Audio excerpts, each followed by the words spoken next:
Netflix just dropped a brand new trailer for Wednesday Season 2, and unlike the previous ones, this one mixes fresh footage with behind-the-scenes moments and cast interviews. It's the third official video from the series so far, but probably the most revealing one yet. Between unscripted commentary and raw filming clips, there are some big clues about where the story is headed, what the tone of the new season might be, and how the show is being handled behind the scenes. The absence of certain characters, the spotlight on others, and even the way the crew talks about the project all hint at major changes. In this video, we're breaking down every single frame of this new behind-the-scenes trailer. But before we dive in, make sure you hit that subscribe button. Most people watching our videos aren't subscribed yet, so go ahead and join the fam, so you don't miss out on what's coming next.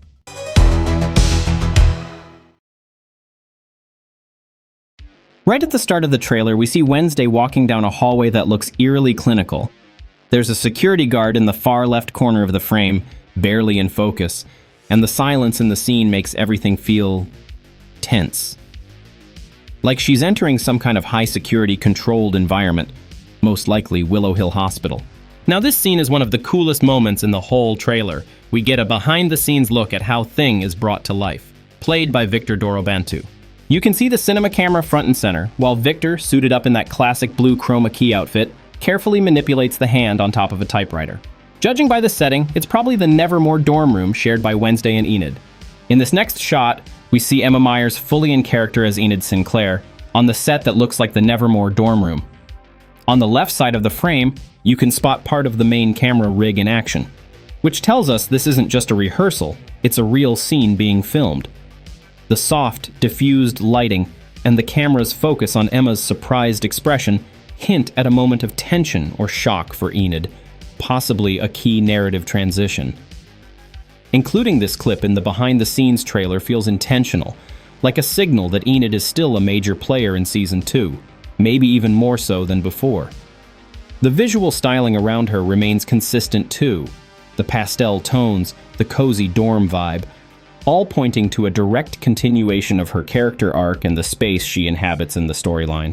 This frame gives us a look at Catherine Zeta-Jones as Morticia Addams during an on-set take. What we're seeing is actually footage straight from the crew's reference monitor. You can even spot the filming data at the top of the screen.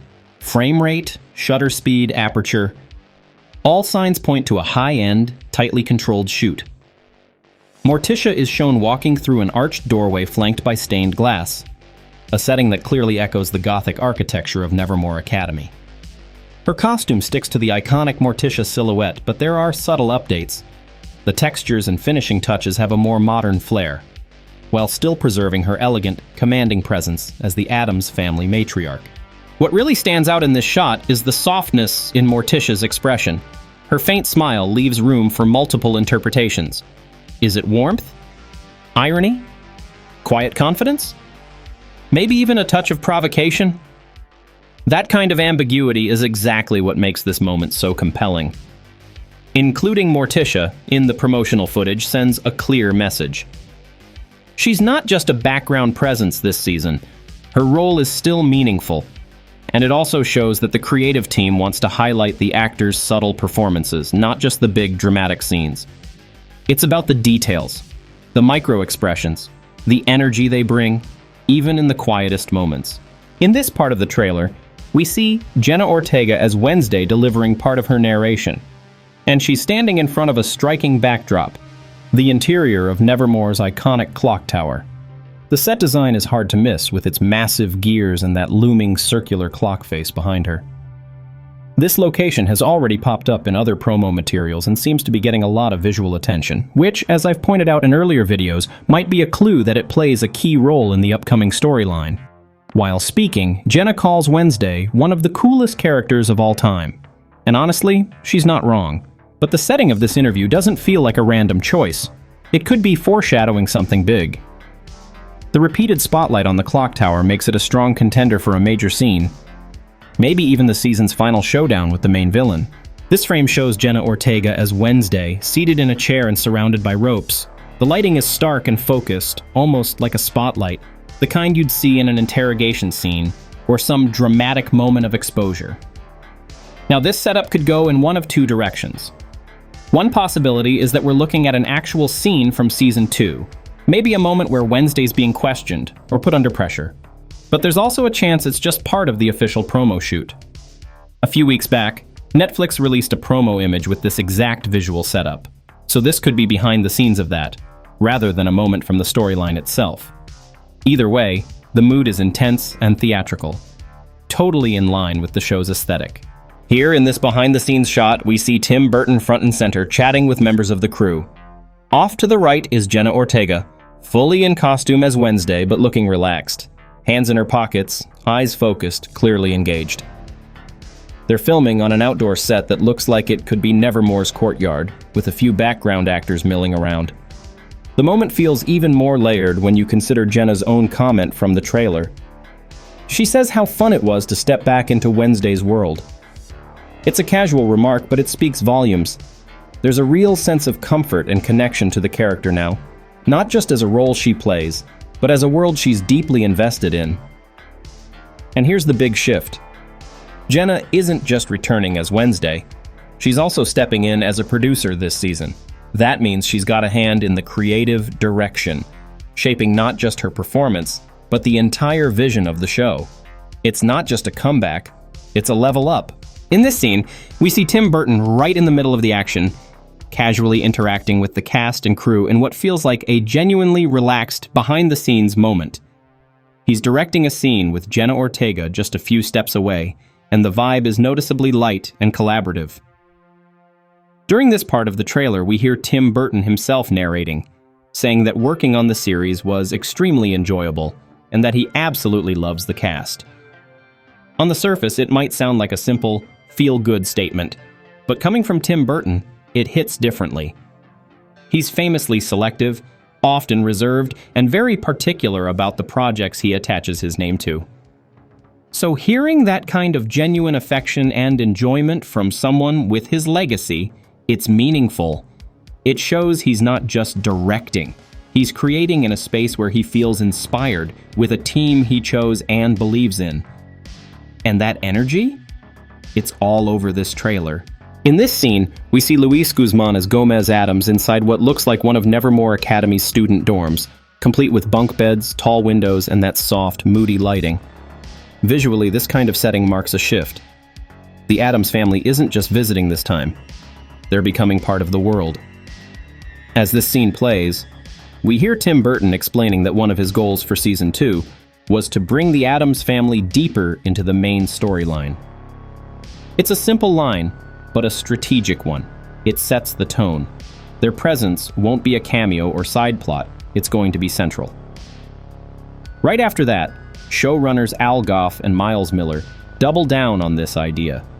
They say they wanted to expand the family's universe, to build a richer lore. So this season isn't just a continuation of what came before. It's also about digging into the emotional roots and history of the Addams clan, and showing Gomez in this kind of space, relaxed, expressive, fully at ease, sends a clear message.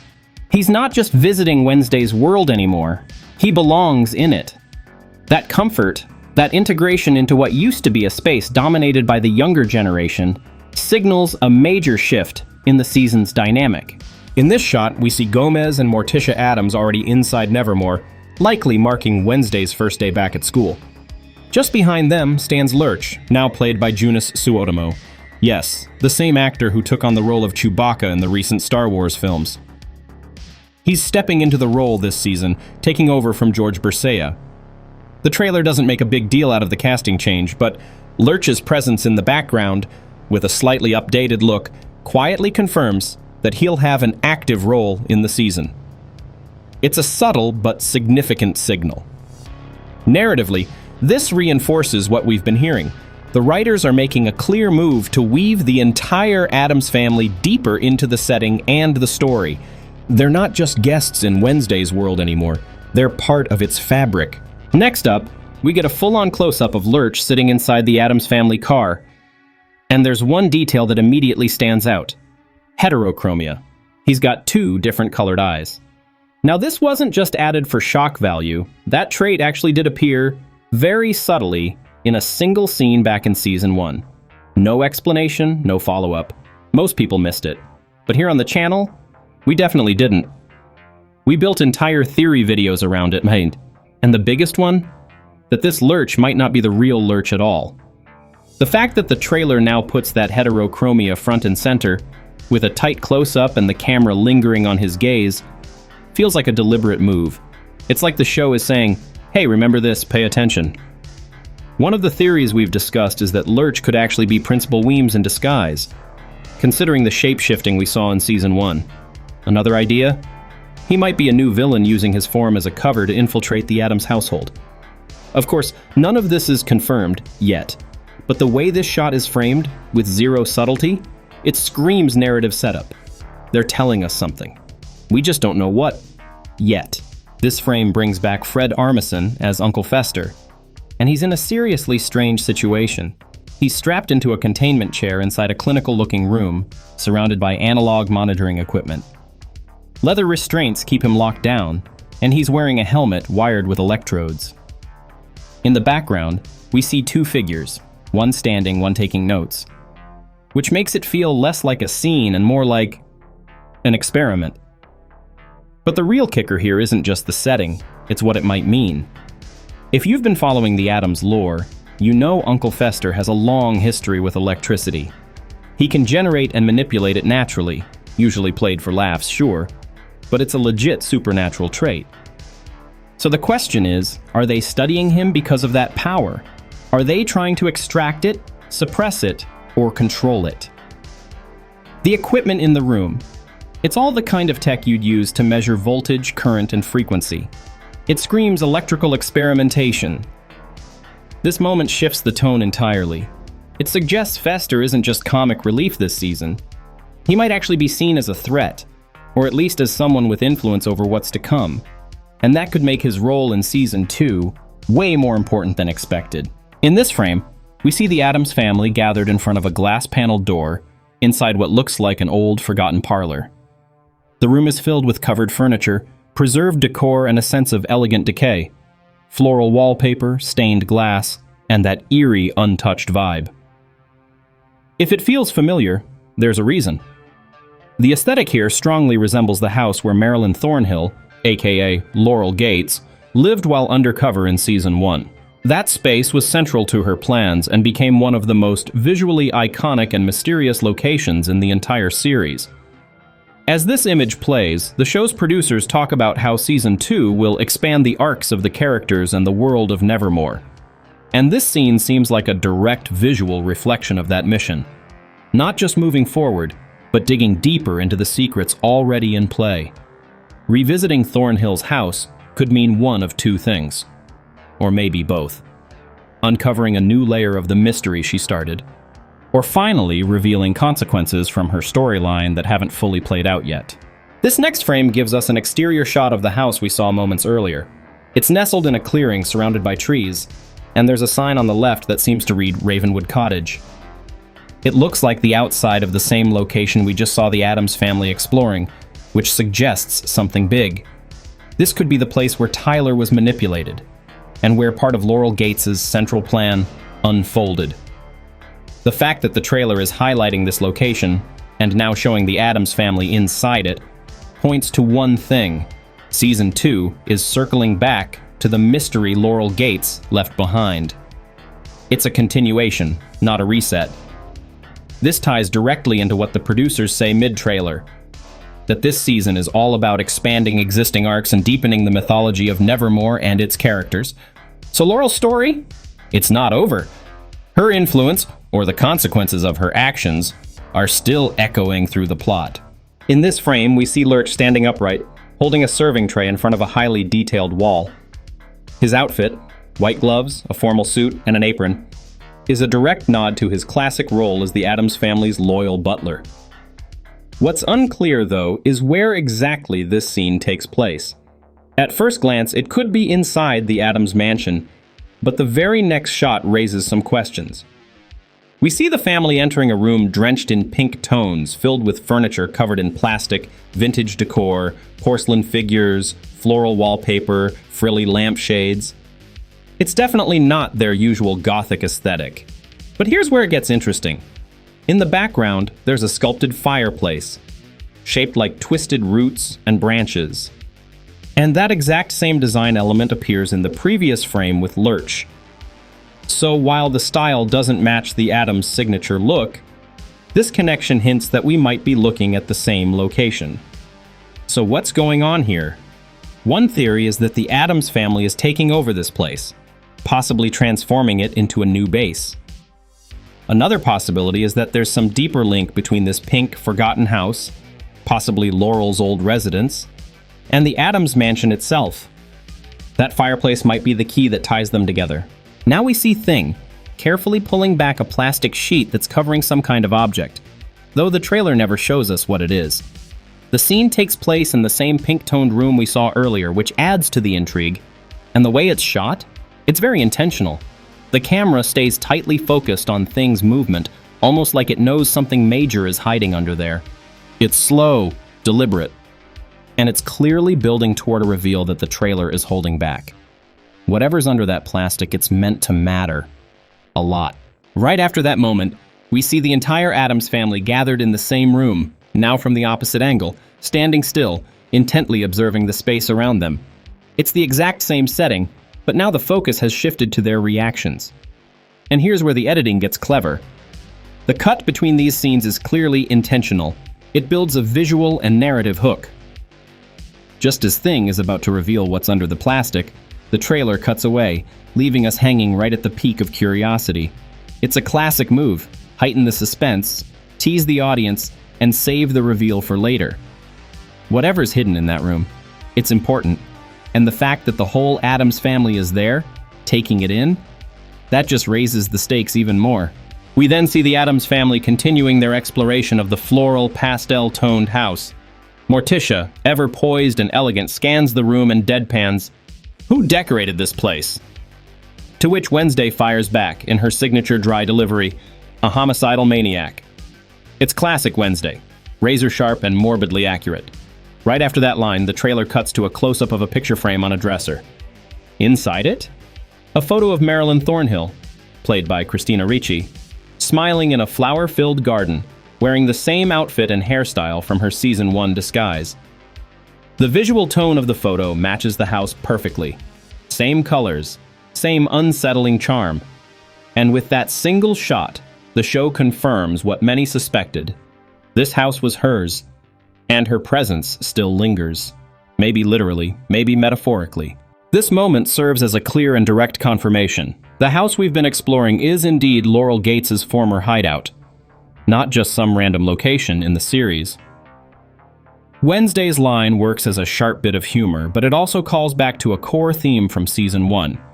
The antagonist lived behind a sweet, nurturing facade while secretly orchestrating murder and manipulation. And that framed photo of Marilyn Thornhill? It's not tucked away. It's prominently displayed, easy to spot. That suggests the house still holds traces of her fabricated identity. Which raises two very real possibilities. Either no one has entered this space since her downfall, preserving it like a crime scene frozen in time, or someone is deliberately keeping her presence alive, and possibly her plan too. This reveal also reinforces the creative direction of Season 2. It's not about starting a brand new story. It's about picking up threads from the original mystery and pulling them tighter. The past isn't just haunting the present, it's fueling it. This frame, captured directly from a recording monitor, shows Catherine Zeta-Jones as Morticia Addams, seated in what appears to be a room inside the Addams family mansion. It's a behind-the-scenes moment. The main camera is being filmed by a secondary one, giving us a glimpse of the actress between takes or in the middle of prep. But what really stands out here isn't just Morticia, it's the setting. This is the first clear look we've had inside the Addams mansion. Up until now, the series has mostly focused on locations outside their home. Nevermore, the surrounding woods, Thornhill's cottage. But this shot signals a shift. The mansion is stepping into the spotlight. And the fact that Morticia is featured here? That might be more than just a cameo. Combined with everything else we've seen in the trailer, it points to her having a more active role this season. Less of a drop-in presence and more of a narrative force. The family isn't just visiting the story anymore. They're living in it. The sequence opens with behind-the-scenes footage of Catherine Zeta-Jones and Jenna Ortega in training gear, practicing fencing. Their movement is light but focused. And it's immediately clear this isn't just a casual moment. It's a choreographed scene in the making, rehearsed with real precision and purpose, all happening in the context of the production. At one point, Jenna quietly says, almost under her breath, "She's really good," referring to Zeta-Jones. It's a raw, unscripted moment that reveals mutual respect between the actresses. And it sets the tone for the dynamic between their characters. There's admiration, there's tension, and there's a deep connection. Then we cut to the actual in-series version of the scene. Morticia, blindfolded, sword in hand, facing off against a blindfolded Wednesday in a nighttime duel.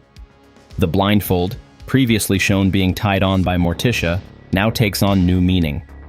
This isn't just a dramatic fight, it's a form of training, a test of perception, trust, and possibly even psychic intuition, something both characters have shown hints of before.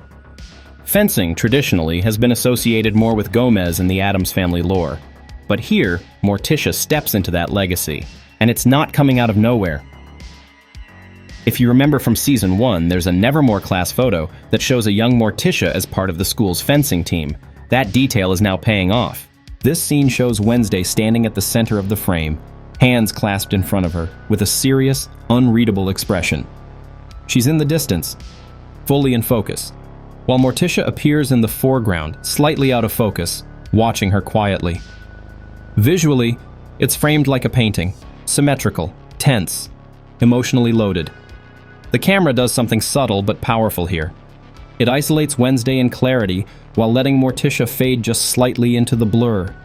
It's the kind of shot filmmakers use to show emotional distance between characters who are supposed to be close. And in this case, it's mother and daughter. Two powerful presences, clearly connected, but clearly at odds. There's no dialogue in the shot. But the tension is there, unspoken, heavy, unresolved. And yet, the way it's staged also hints that this emotional gap will be addressed. That these two, despite their distance, are on a path that leads to understanding, maybe even alliance. Here we see the three central members of the Addams family gathered in the same room. Gomez stands at the center, gesturing with a mix of frustration and warmth, clearly trying to diffuse the tension. Costume and set design also tell part of the story. Morticia wears her signature dark gown, composed and unshaken. Wednesday's look is more modern and functional, similar to what she wore in Season 1 when she was out investigating, suggesting she's still very much in that headspace. The setting appears to be an intimate part of the mansion, or possibly a new location we haven't fully seen yet. Wherever it is, it feels personal. Gomez's placement in the middle, hands raised as if pleading or explaining, positions him as the emotional mediator, the glue trying to hold two strong, stubborn forces together. It's a powerful contrast. Morticia's cold control, Wednesday's sharp distance, and Gomez's open, expressive energy caught in between. This scene picks up directly on the emotional tension established earlier. The bond between mother and daughter is being tested, pushed to its limits. And now, it's not just about subtle glances. It's reached a breaking point where the family has to step in, or risk fracturing completely. It feels like a setup for a major decision, one that could reshape the family dynamic going forward. In this scene, we see Pugsley and Gomez standing in front of the Addams family car, seemingly arriving at Nevermore Academy. The setup, from the direction of their gaze to Pugsley's school uniform, suggests they're just stepping onto campus. The tone is light, even a bit comedic, especially with Gomez's usual exuberance on full display. But buried in the humor is something more important. It looks like Pugsley is getting more screen time this season. His uniform signals a shift. He's not just tagging along anymore. He might actually be enrolling at Nevermore. That opens up some big possibilities. A coming-of-age subplot, his own discovery of hidden talents, or maybe even involvement in one of the show's ongoing mysteries. There's also a nice contrast in energy. Pugsley's quiet, almost restrained expression versus Gomez's larger-than-life enthusiasm. It's a small moment, but it reinforces the classic Addams family dynamic, and hints that this time around, Pugsley might be stepping out of the background and into something bigger. This next sequence brings in a more playful, lighthearted tone, centered around Pugsley, who's clearly testing out some new powers he's developed between seasons 1 and 2. The Addams family is all gathered inside their car when suddenly Pugsley excitedly reaches his hand out the window and shoots a bolt of electricity into the air. It's a quick, comic moment, but there's a lot going on under the surface. In the back seat, we see Wednesday observing the whole thing with her signature analytical stare. Her calm, almost clinical expression contrasts perfectly with her brother's wide-eyed enthusiasm. And that contrast? It's cinematic. It highlights the tension between order and chaos, curiosity and impulse. But looking deeper, this might be more than just a fun moment. It could be a clue. Where did these powers come from? Are they connected to the Addams family lineage? Through Gomez, Morticia, or both? The show has hinted at psychic abilities and supernatural talents in the past. Pugsley's powers might be the next layer in that mythology. Meanwhile, Morticia's composed reaction and Gomez's gleeful excitement, paired with Thing chilling in the front seat, round out the moment with classic Addams flair. Here, the producers officially confirm it.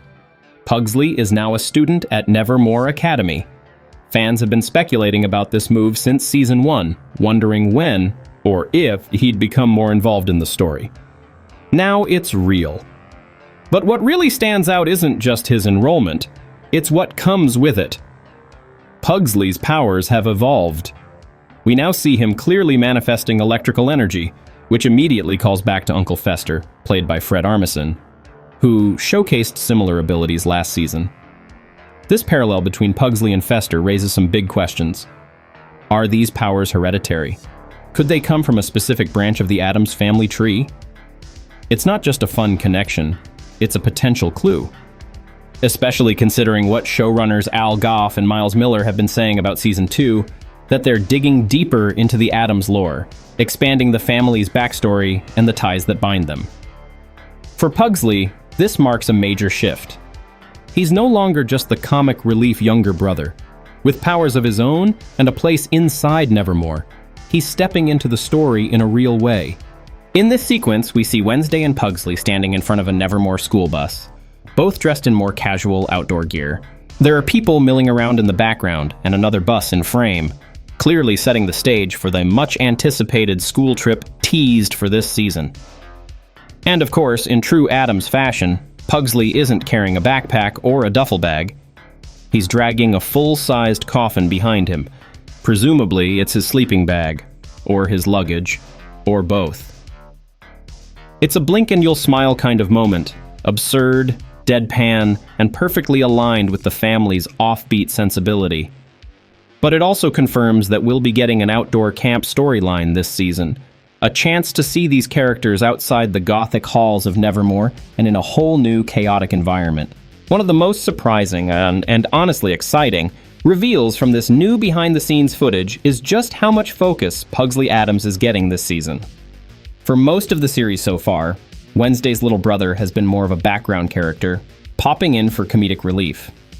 But now, it looks like he's stepping into a much bigger role. Right from the opening frames of this sequence, we see Pugsley examining what appear to be detailed maps, suggesting he might be involved in uncovering a mystery or exploring the grounds around Nevermore in a much more active way. But it's the next moment that really seals the deal, the handshake with Eugene. As the two clasp hands, a small jolt of electricity sparks between them, subtle but unmistakable. It's a quick moment, but it confirms Pugsley's powers and gives us a classic Addams-style laugh as Eugene flinches with a mix of surprise and awkward humor. And watching from the sidelines, Morticia, quietly observing with a soft, knowing smile, the kind only a proud and slightly amused Addams matriarch could give. It's a clever blend of character evolution and family dynamic, wrapped in that strange, charming weirdness that makes the Addams world so compelling. And more than anything, it signals that Pugsley isn't just tagging along anymore. He's got a real place in the story. And here in the behind-the-scenes footage, we see the full cast gathered for a promotional shoot. And at this point, it's crystal clear. Pugsley has developed electrical powers, just like Uncle Fester. This isn't just a fun callback or a stylistic gimmick. It's a deliberate continuation of the Addams family legacy, an inherited trait that now binds Pugsley to one of the most iconic characters in the family. That theme of legacy is made even more explicit in the final shot of the sequence, where Fester and Pugsley stand side by side, visibly sharing the same type of power. It's a subtle but powerful way to show that Pugsley isn't just comic relief anymore. He's stepping into a much larger role, one filled with humor, sure, but also with emotional growth, potential conflict, and a newfound identity within the Addams universe. And among the classic Addams lineup, we spot someone new. A character previously seen only in early leaks, and now officially confirmed, both in this behind-the-scenes frame and in the newly released promotional photo. This appears to be a brand new family member directly connected to Morticia. At the center of this shot, another character stands out, Grandmama Frump, played by Joanna Lumley. Her presence alone adds a whole new layer to the second season.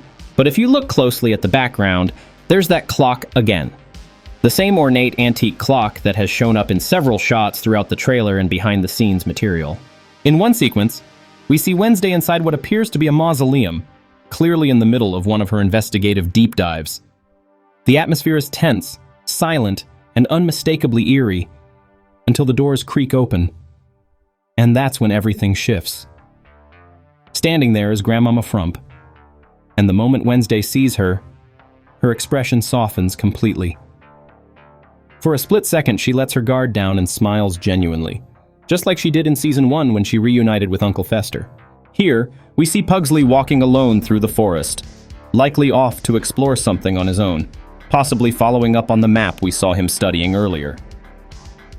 But what really catches the eye is what he finds: the skull tree. This isn't just a cool background detail. It's clearly significant. Later in the trailer, we see the exact same tree again, this time as a marked location on an old map, being examined through a magnifying glass. And yes, it appears to be the same map from the earlier scene, where Pugsley was bent over the table. The skull tree is highlighted as a key location, which strongly suggests it's going to play a major role in this season's central mystery, or possibly even the main conflict. Whether it's a supernatural hotspot, a hidden portal, or the site of something much darker, one thing's clear: this tree is more than just a creepy landmark, it's a clue. This scene first appeared in the teaser trailer released a month ago, and now its repetition in this new promotional material doesn't feel accidental. It seems to mark something pivotal. What makes the moment especially intriguing is Wednesday's expression. There's no fear in her eyes. None. Her posture is calm, centered, in control. As if this time she's not just a victim, not just an investigator. She knows something. Maybe she's figured out the mechanism behind the hide. Or maybe she's starting to connect with it. In Season 1, the hide was the hidden, dangerous side of Tyler, a monstrous force manipulated by others. But now, he might not be under anyone's control. And more than that, he might not be Wednesday's enemy anymore. The way she stands, the way she looks, it suggests a shift in power, a new dynamic. One behind-the-scenes moment stands out for both its context and visual clues. On one of the recording monitors, we see Wednesday with her signature, serious, focused expression, wearing a quilted jacket that looks identical to the one she wears when arriving at the camp alongside her brother. And that repetition? It's not just a wardrobe coincidence. It suggests these scenes are part of the same timeline, likely taking place during the early moments in this new setting. A setting that, based on everything we've seen so far, appears to be more than just a change of scenery. This camp doesn't look like a casual retreat. It's being framed as a core extension, or even a new branch, of Nevermore itself. The visual continuity between the costumes and environment strongly points to this location playing a major role in the plot. So no, the camp isn't just a backdrop. It's going to be one of the central arenas where the mystery, tension, and character arcs unfold this season. It's a quick shot, but it says a lot. Wednesday appears to be experiencing one of her paranormal visions, but this time there's blood in her eyes. The visual is intense, But for longtime followers of the channel, this isn't entirely new. We've actually broken down this exact aesthetic in previous teaser analyses, and we've floated a few theories about what it could mean. But here's the real question. That hand on her shoulder, is it Enid's? It's just a glimpse, but the emotional weight is there. The gesture feels grounded, personal. Almost like someone trying to anchor her in reality while she's mid-vision. The physical contact paired with Wednesday's expression suggests trust and possibly fear. If it is Enid, that could mean their bond has grown even deeper, and if it's not, then who's reaching out to her at one of her most vulnerable moments? Here, the camera follows Wednesday as she approaches a rundown, boarded-up house.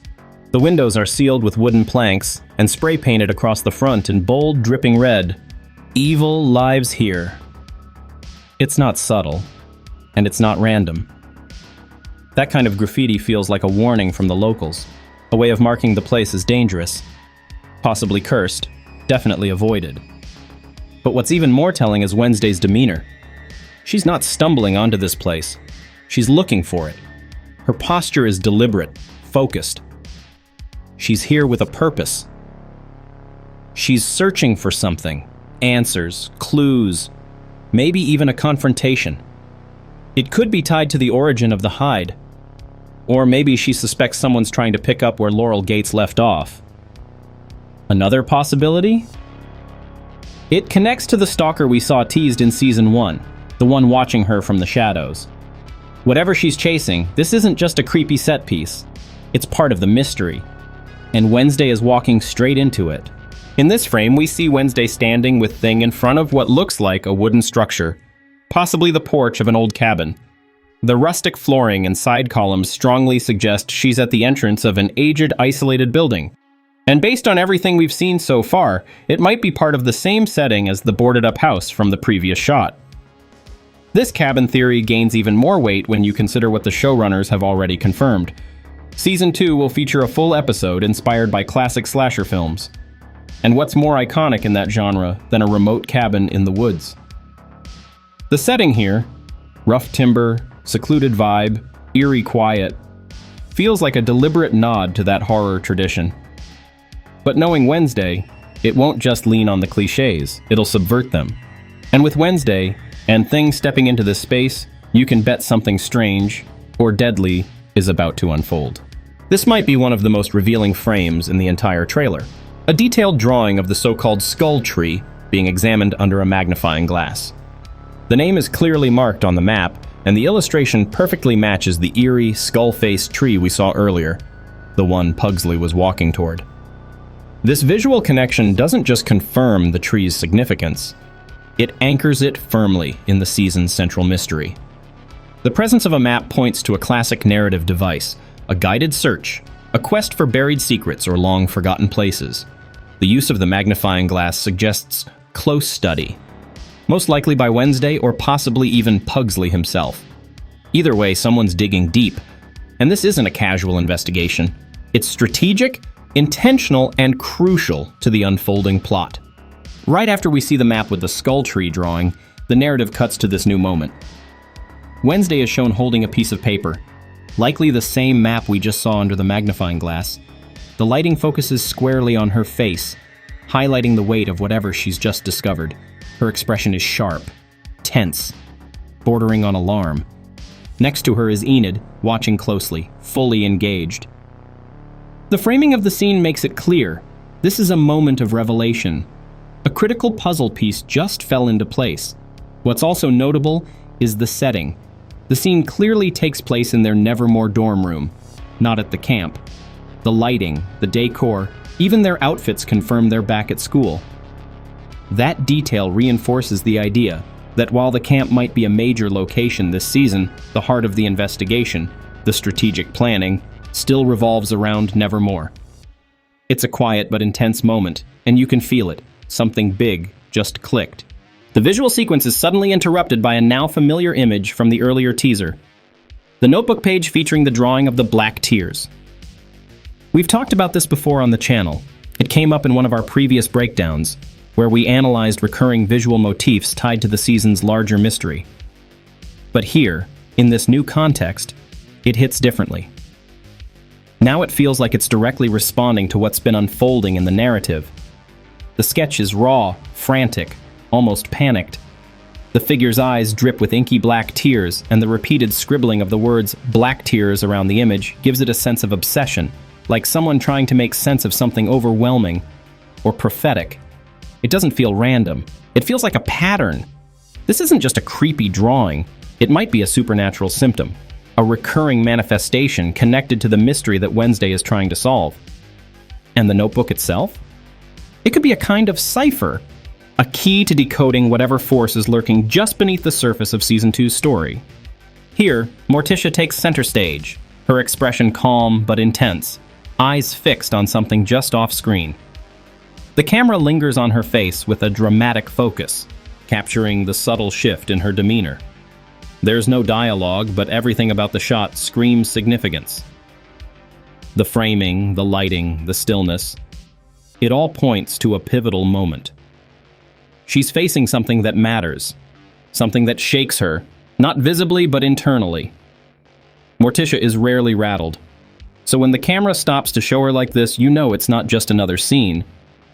It's emotional, it's narrative, and whatever she's looking at, it's about to change something.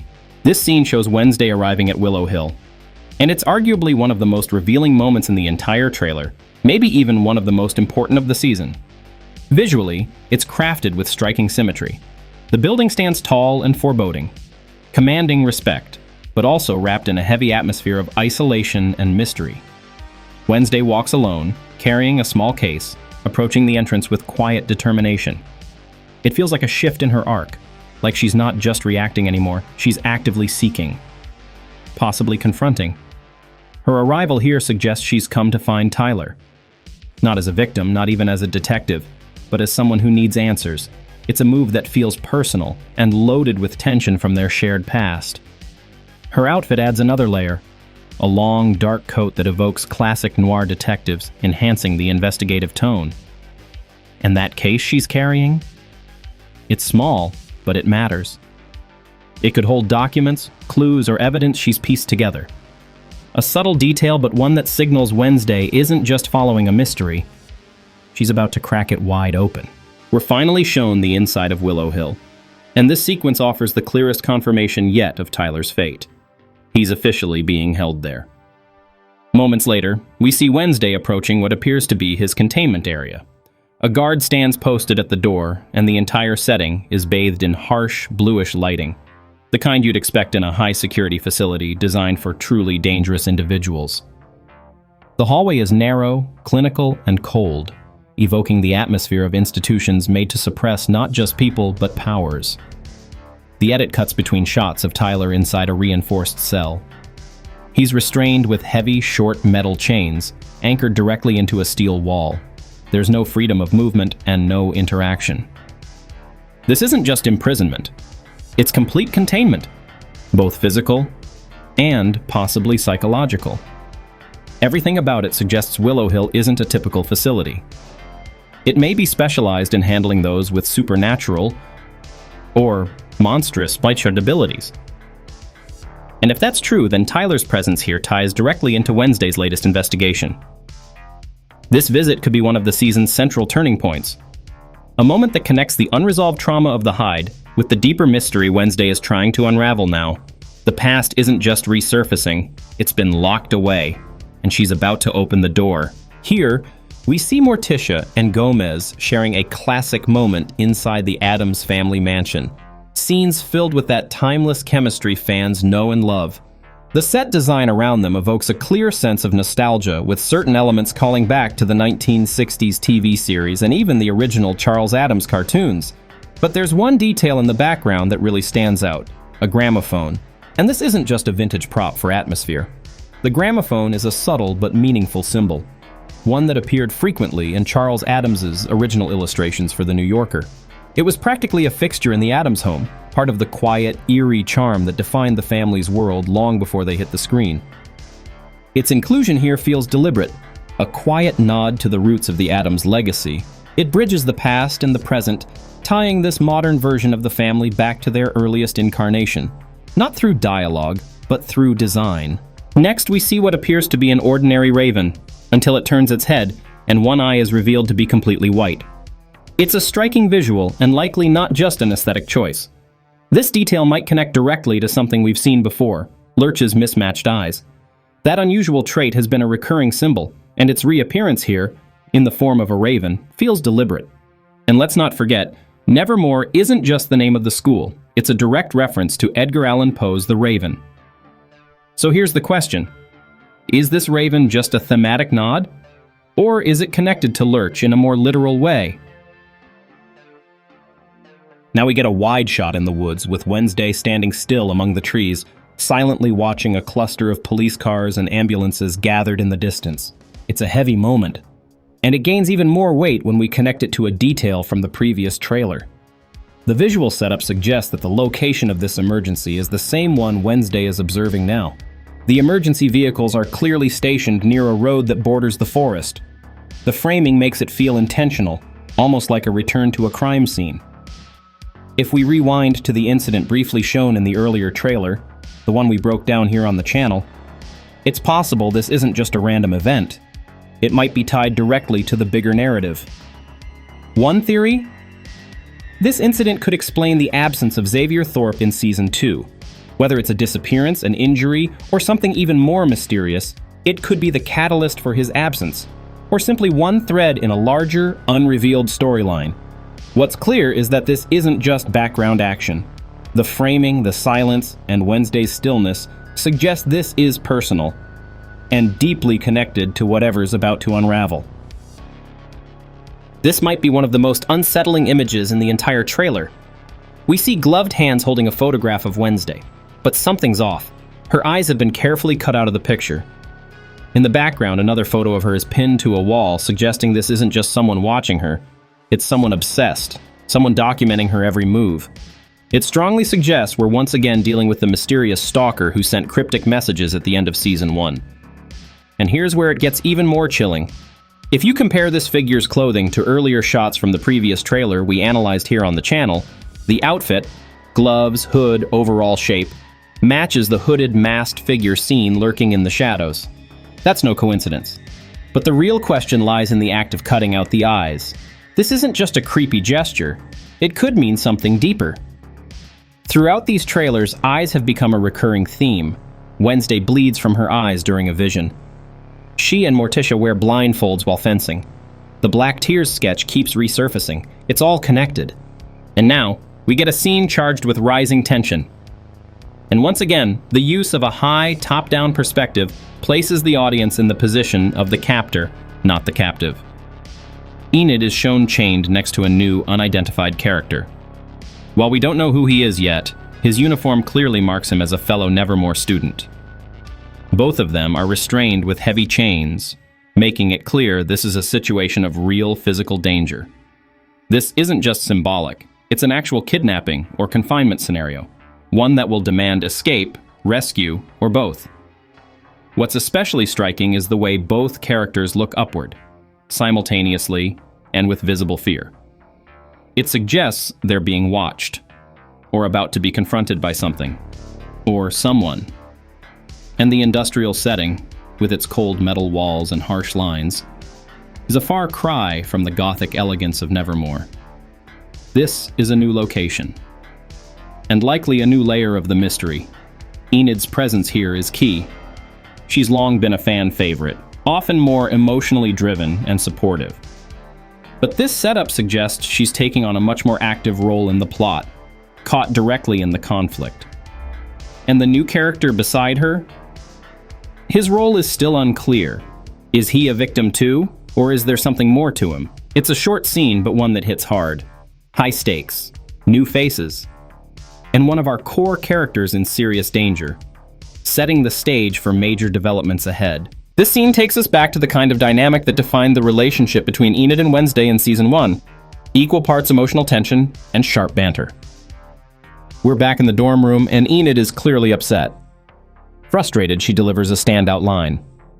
Day 2 and you're already involved in some grisly murder case. But it's what she says next that really lands. She wonders out loud if Wednesday might actually be cursed. At first glance, it sounds like Enid's just venting, but the use of the word cursed feels pointed. Given everything we've seen in the trailers, from cryptic symbols to black tears, to the eerie focus on visions and supernatural forces, this may not just be dramatic exaggeration. It could be a literal clue. Maybe there's a real curse at play, something ancient, inherited, or tied to Wednesday's powers. Enid, whether she realizes it or not, might be voicing one of the season's deeper truths.